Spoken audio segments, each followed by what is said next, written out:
లోక్సభ రాజ్యసభ ఎంపీల యొక్క salaries hike చేస్తూ కేంద్రం సర్క్యులర్ జారీ చేసింది. 24% హైక్ అవుతున్నాయి. శాలరీస్ అలవెన్సెసే కాదు, పెన్షన్స్ కూడా, వాళ్ళ డైలీ అలవెన్స్లు కూడా పెరిగిపోతున్నాయి.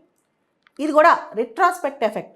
ఏప్రిల్ 1, 2023 నుంచి ఇది అప్లికబుల్ అవుతుంది. ఎంపీల వేతనం ₹1,00,000 నుంచి ₹1,24,000 మేర పెరిగింది. అదేవిధంగా వాళ్ళ రోజువారీ భత్యం డైలీ అలవెన్స్ అనేది ఇప్పుడు 2,000 ఇచ్చేవాళ్ళు, అది ₹2,500 మేర పెరిగిందనమాట.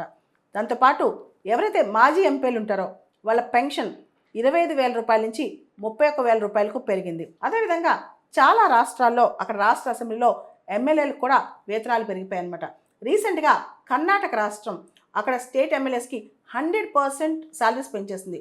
ఇంక్లూడింగ్ సీఎం, మినిస్టర్స్ అందరూ కూడా జీతాలు పెంచిందనమాట. సో కర్ణాటక ముందు జమ్మూ కాశ్మీర్ సీఎం ఒమర్ అబ్దుల్లా అక్కడ కాన్స్టిట్యున్సీ డెవలప్మెంట్ ఫండ్స్ ఏదైతే ఉన్నాయో ఎమ్మెల్యేలకు ఇచ్చే ఫండ్స్ 3 కోట్ల నుంచి 4 కోట్లకి పెంచారనమాట.